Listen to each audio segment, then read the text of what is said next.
Con la visita del diputado Javier Radichoni, abogado él. Javier, vamos a entrar en tema. El próximo 27 entonces hay una convocatoria a las urnas por la ley de urgente consideración, que se pretenden derogar 135 artículos de la ley, si no me equivoco, 19.889 del 9 de julio del 2020. Sí. Bien.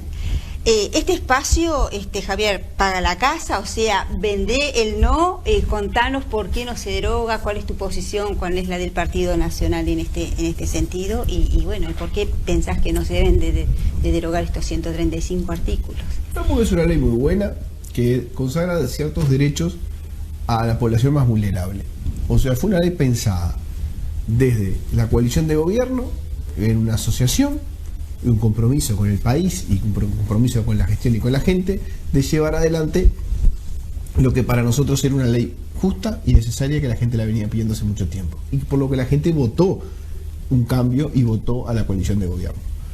Por lo tanto, no hay nada en esta ley que no sea lo que ya se haya planteado, lo que se haya dicho durante la campaña presidencial y durante la campaña de lo que fue noviembre. Además, la ley hace 1 año y 9 meses que está en vigencia y no ha generado ningún perjuicio a la población, sino que todo lo contrario, todo lo que ha generado es beneficios, y mucha gente los puede contratar o los puede ver. Hay gente desinformada que no sabe de los beneficios de esta ley, y por eso es importante trasladarlos. En materia de seguridad son bastante evidentes. La gente sabe que hoy el tema de seguridad no está resuelto y seguimos teniendo problemas, pero también sabe, por otro lado, que hemos mejorado muchísimo. Que hoy tenemos un 30, casi un 40% más de detenidos privados de libertad, y que los delitos que antes eran moneda corriente hoy se vieron menguados. Y se vieron menguados no por, como dice la oposición, por un tema de que los delitos bajaron por la pandemia, porque la pandemia fue mundial y la pandemia fue para todos los países del mundo, y basta ver Argentina, donde los delitos de homicidio aumentaron, basta ver Brasil, donde los delitos de homicidio también aumentaron, 26% aumentaron en Estados Unidos. Estamos hablando de países del primer mundo que tuvieron un aumento en los delitos a partir de la pandemia o por las circunstancias de la pandemia. Mientras que en la pandemia en Uruguay los delitos bajaron. Y bajaron todos los delitos, y en porcentajes muy importantes. Algunos, como la vigilancia, el 40%. Entonces digo, veamos las cosas y miremos todo con la misma vara. Y nos vamos a dar cuenta que la ley tiene cosas muy positivas en materia de seguridad. Volver atrás, volver a la época de Bonomi, volver a la época donde lo que te recomendaba el gobierno era que te dejaras robar, lo que te recomendaba el gobierno era que no te resistieras, que si no andabas en nada malo no te iba a pasar nada. Bueno, eso no puede ser más. La gente justamente votó para este cambio.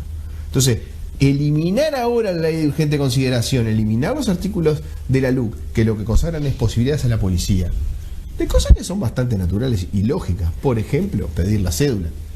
600.000 personas a las cuales se les ha pedido la cédula, solo 600 fueron conducidas a dependencia policial para ser indagadas, porque surgía de los datos de esas personas diferentes problemas.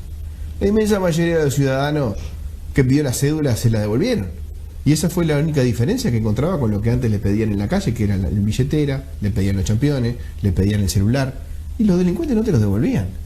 Ahora la policía te pide la cédula y te la devuelve. ¿A quién que esté trabajando, que ande en la calle libremente, haciendo su trabajo o su actividad normal, le molesta que un policía esté controlando y le pida la cédula? O le revise el vehículo, por ejemplo, para ver si llevan armas.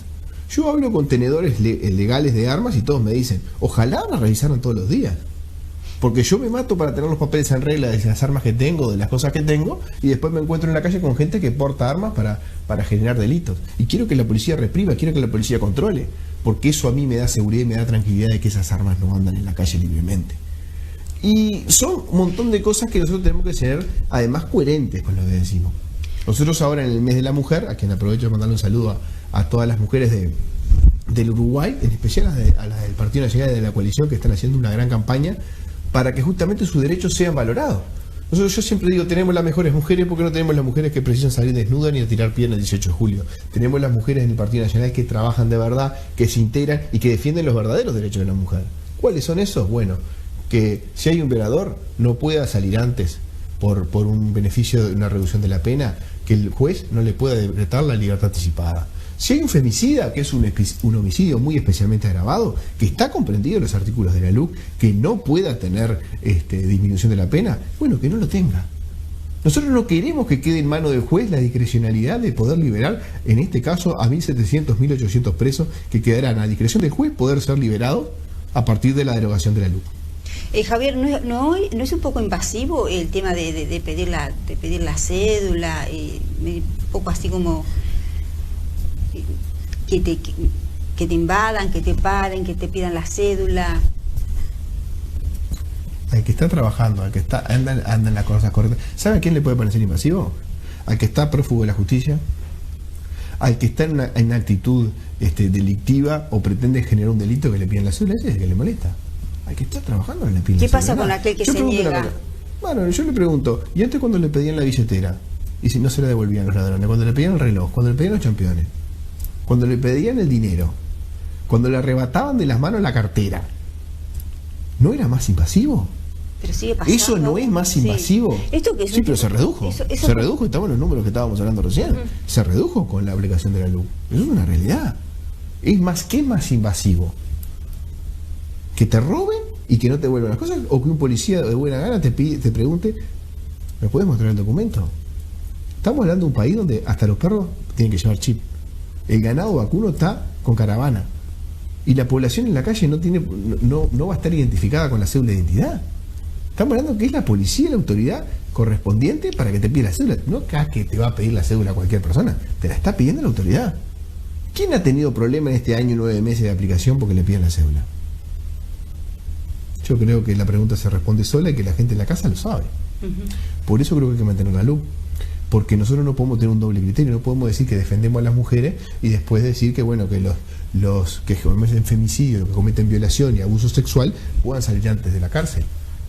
Entonces tenemos que ser coherentes. No alcanza con ir el 8M con el pañuelito violeta 18 de julio a tirar piedra o a andar desnuda.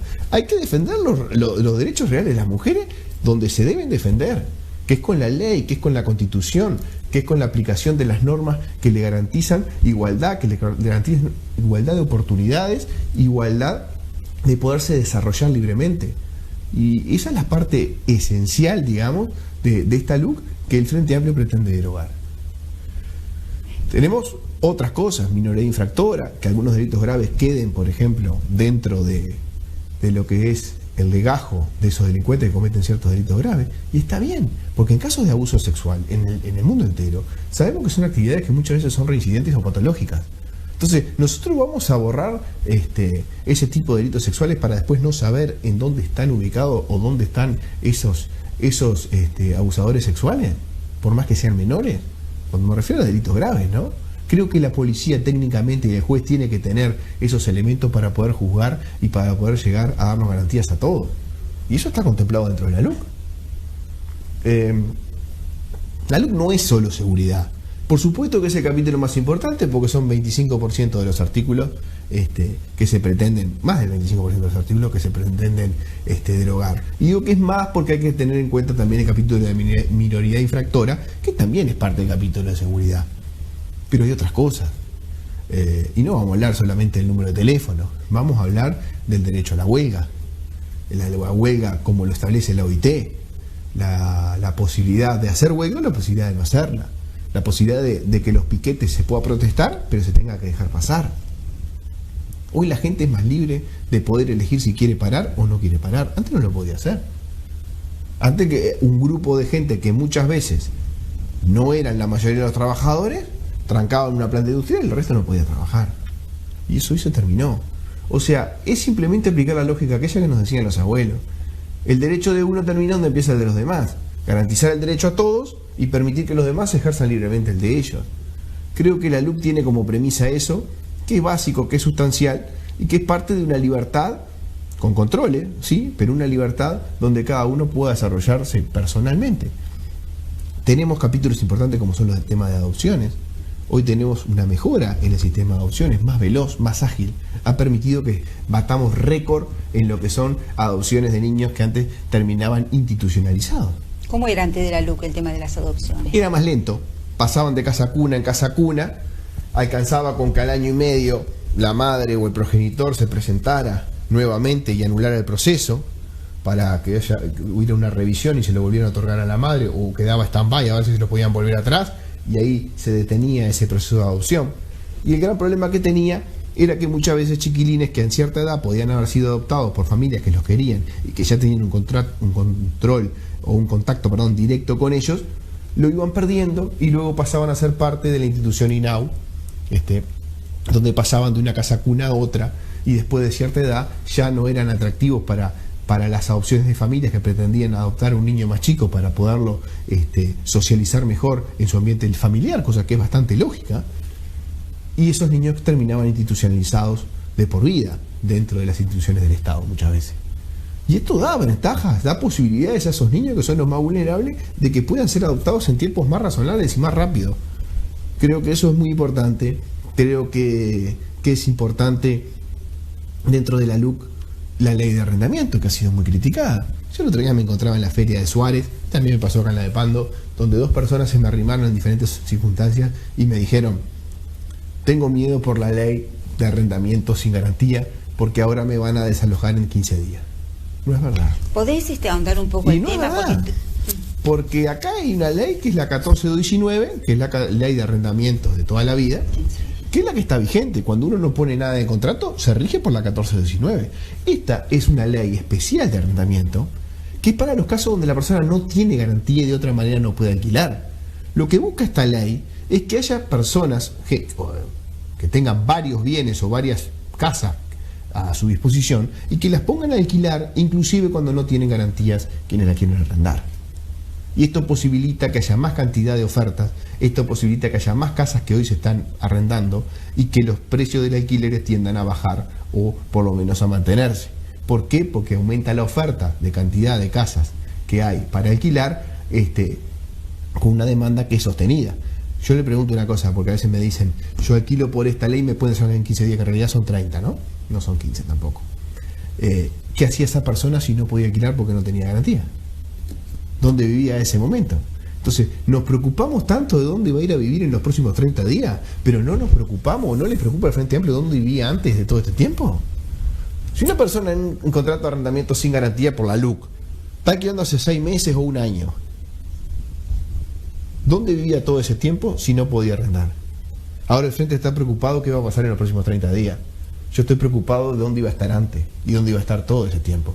Y además no solo estoy preocupado de eso, estoy preocupado de que menos del 1% son los que se terminan desalojando por no pagar o por problemas en el arrendamiento.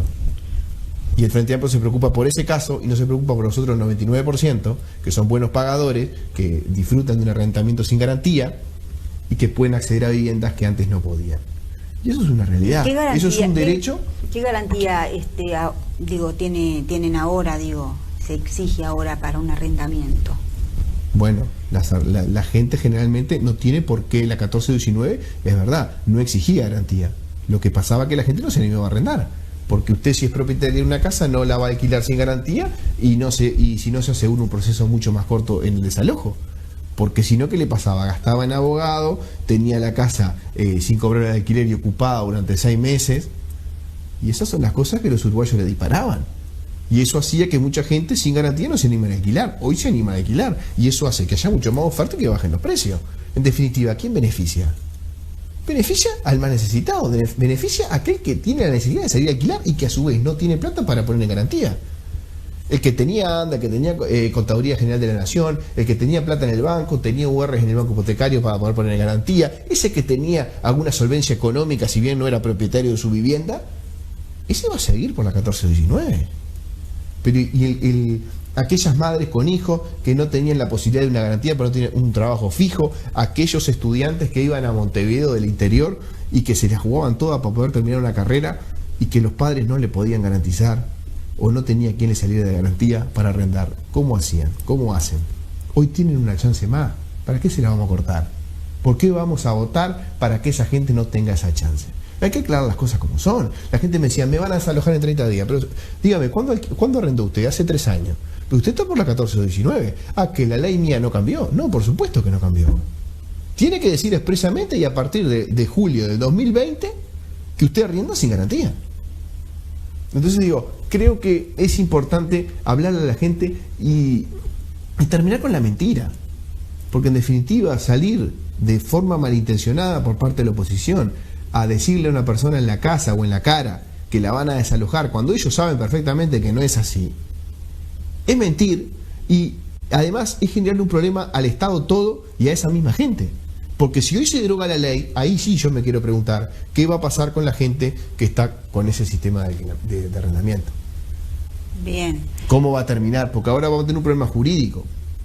Claro. Terminará por la 1419, porque esta ley no va, si se deroga de manera retroactiva. Frente Amplio nunca piensa en las consecuencias jurídicas y en los problemas que le genera a la población cuando plantea un referéndum de determinada magnitud como es este. Creo que hay que ser coherente y que hay que dejar gobernar. El palo en la rueda no puede ser más. Los sindicatos no están para gobernar. La gente vota en una elección nacional para que gobierne el gobierno. ¿Los sindicatos están para hacer sus reclamos? Sí. Pero primero que nada defender los derechos del trabajador y no los derechos sindicales. Porque yo, como amante del derecho laboral, y principal principio del derecho laboral es defender al trabajador, no al sindicato. El sindicato es una herramienta más de las que tiene el trabajador que puede servir en muchos casos para esa defensa conjunta. Y hay que defender al sindicato. Por eso nosotros queríamos que tuviera personalidad jurídica, por eso nosotros queríamos que tuvieran las reglas claras. Pero hay otra realidad. Lo que nosotros y el derecho tiene que primar es defender al trabajador.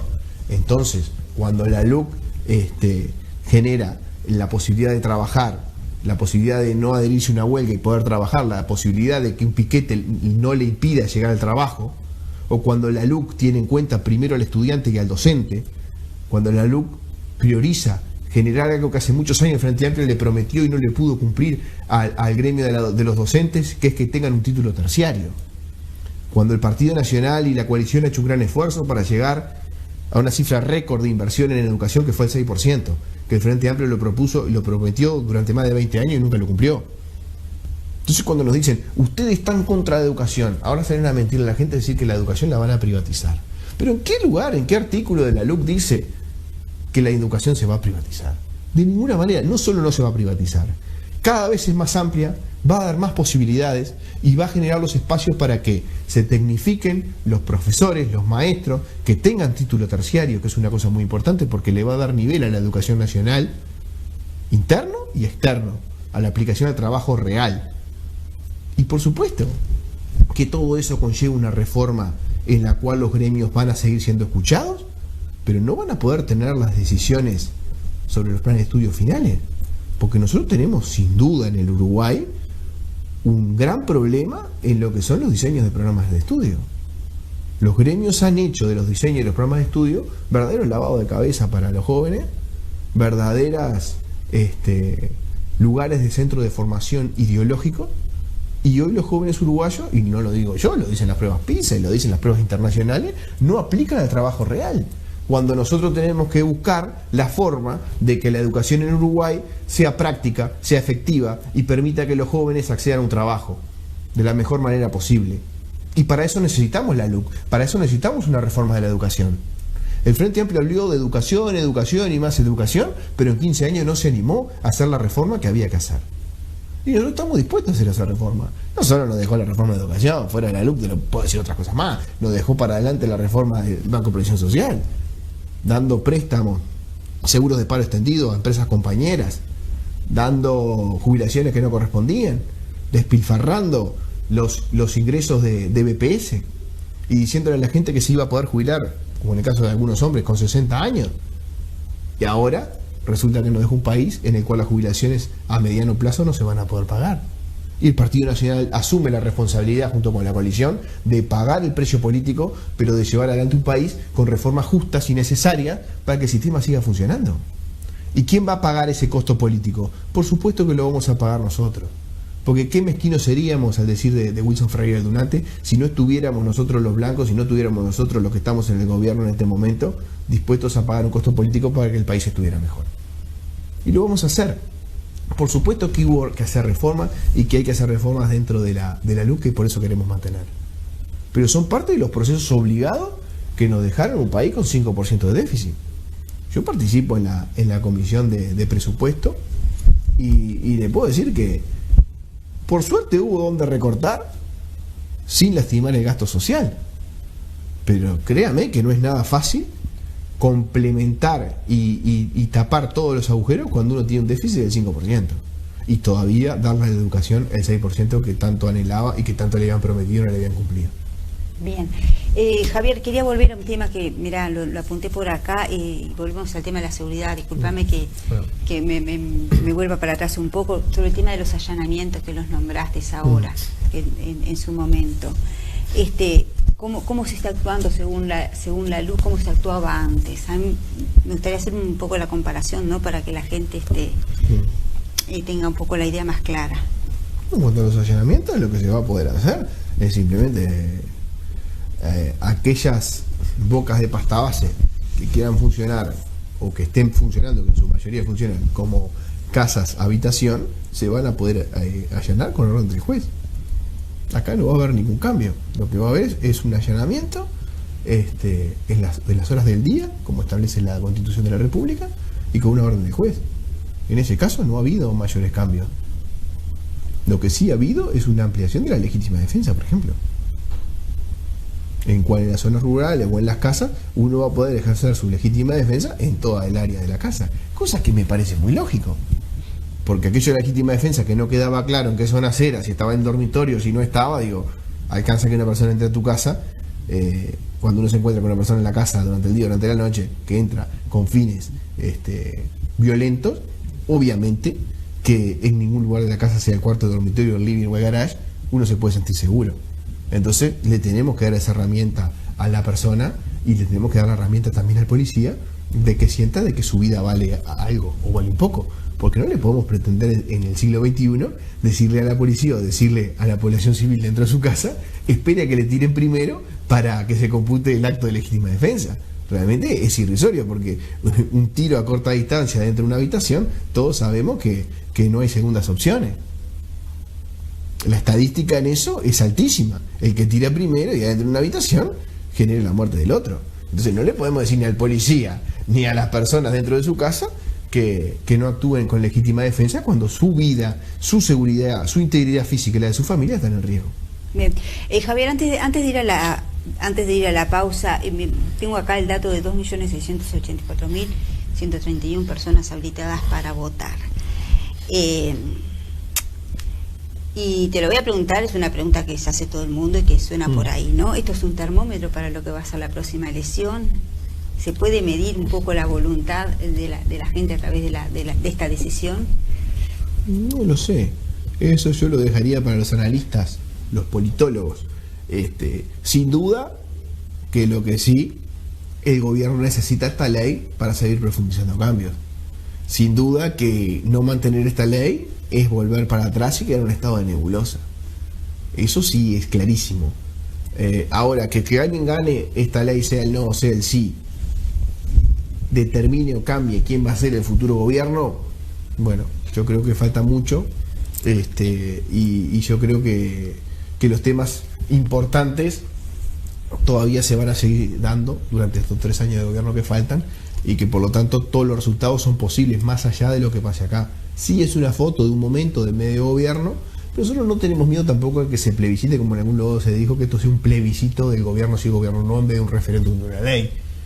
Porque cuando uno tiene un presidente con la aprobación que tiene en la calle Pou, que es mucho mayor a la de otros presidentes, de la fuerza política de oposición en este momento, de los últimos que ha tenido, o de cualquier otro en lo que es el proceso democrático del 85 para acá, no puede tener miedo de ir a una urna y de perder.